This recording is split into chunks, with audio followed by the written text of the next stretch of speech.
इसमें हम लोग एक्सट्रिंसिक सेमीकंडक्टर्स को देखने जा रहे हैं।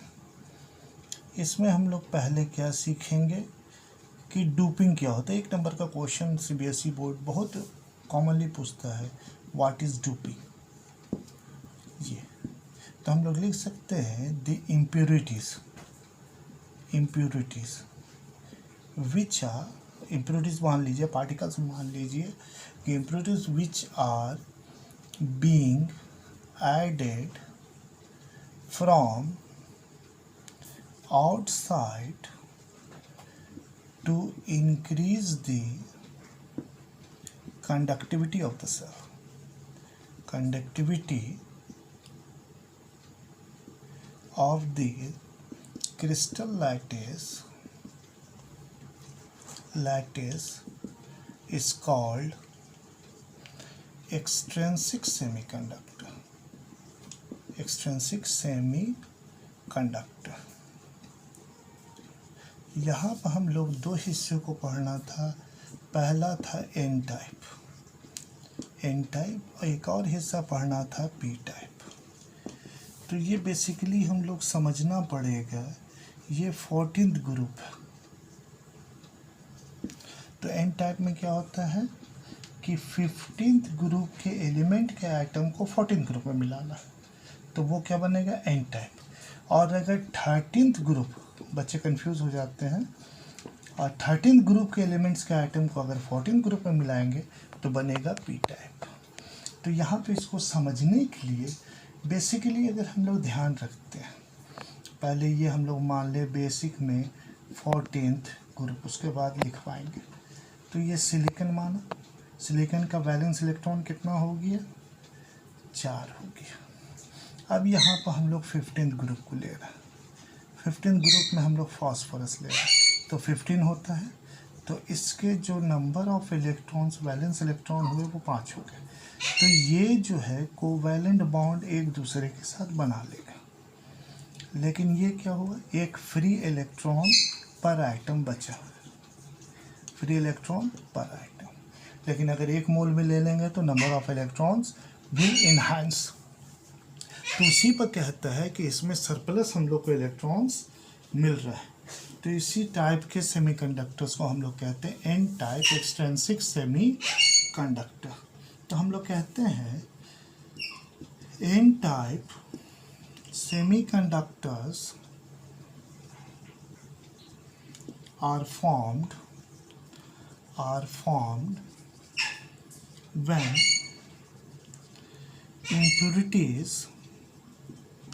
impurities from more valence electron, तो इसको हम लोग लिख सकते हैं group 15 than the atom of parent, जो बेसिक हम लोग ले रहे हैं 14th ग्रुप। तो इसमें हम लोग क्या कहते हैं, these are called electron impurities। तो these are called electron impurities। तो हम लोग ये जानकारी इसके लिए देते हैं। और अब इसको समझने के लिए कहा जाए कि सिलिकॉन के जो बॉन्ड हैं हम लोगों ने यहाँ पर ध्यान में रखा, ये सिलिकॉन के है, सिलिकॉन के, यहाँ भी सिलिकॉन है, यहाँ भी सिलिकॉन है, सिलिकॉन। अब कहता है इसके जगह पर सिलिकॉन का तो 4 बॉन्ड होते हो गए, लेकिन अगर फास्फोरस इंट्रोड्यूस कर दिया तो फास्फोरस के एक इलेक्ट्रॉन, ये दूसरा, तीसरा, एक चौथा, तो एक सरप्लस और इलेक्ट्रॉन हम लोग यहाँ दिखा सकते हैं। तो सरप्लस इलेक्ट्रॉन जो है वही कैरी करता है। तो हम लोग कह सकते हैं अनबॉन्डेड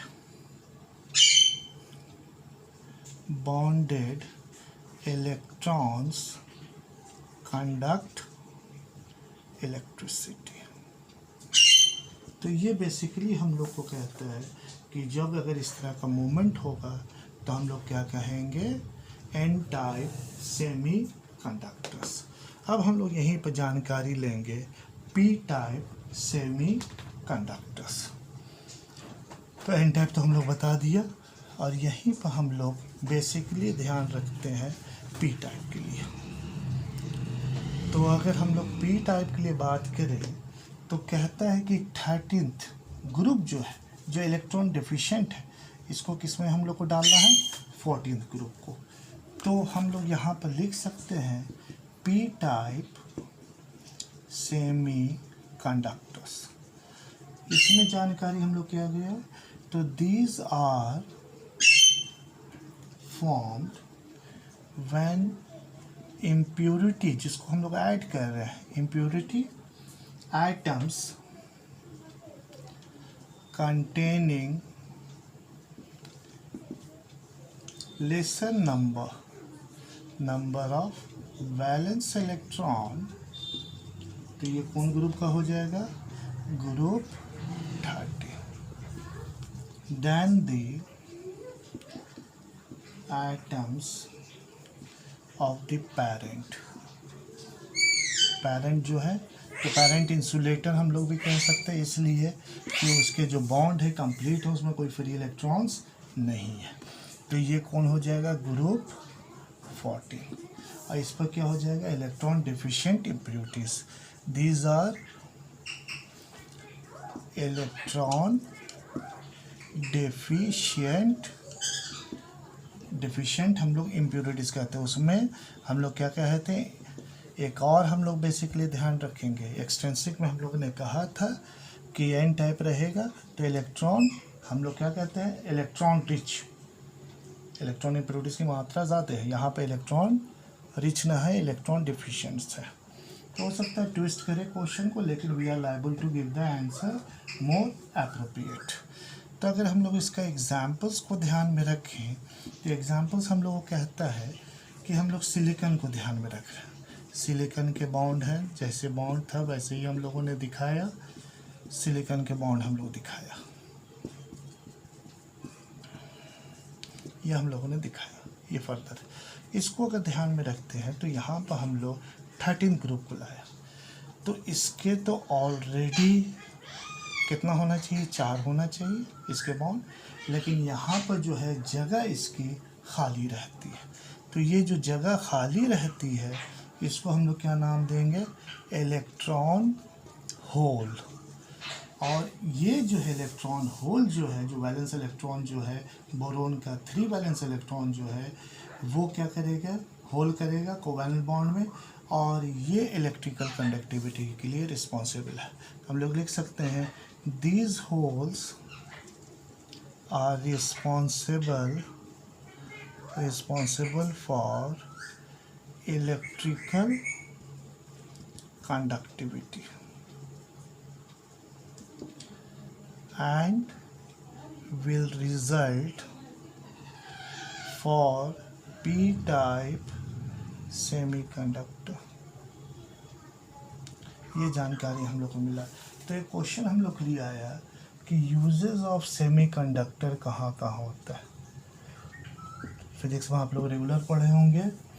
पहला है are used in digital, India जो बन रहा है डिजिटल कैमरास,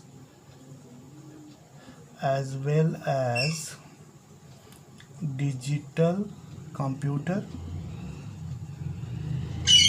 कंप्यूटर्स के लिए हो रहा है। दूसरा अगर हम लोग बात करें सोलर बैटरीज एंड टेलीविज़न के लिए। अगर तीसरा हम लोग बात करें तो ये जंक्शन बनता है, NP junction formed as a result of N and P type semiconductor। जब N and P type semiconductors लिया तो आर एम्प्लॉयड, इसको कहाँ पर हम लोग प्लेस करते हैं, एम्प्लॉयड एज रेक्टिफायर्स के लिए करंट को प्रॉपर देगा। और रेक्टिफायर्स को दीज आर कॉल्ड, हम लोग क्या कहते हैं, डायोड्स कहते हैं। और डायोड का इस्तेमाल क्या है, convert light energy into electrical energy.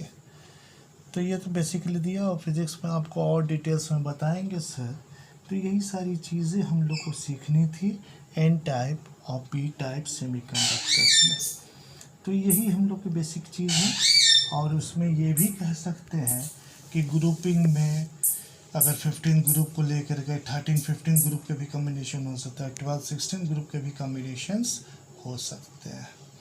तो अगर ये भी रहेगा तो वो और मोर सोफिस्टिकेटेड रहेगा। Till then have a nice day. Thank you.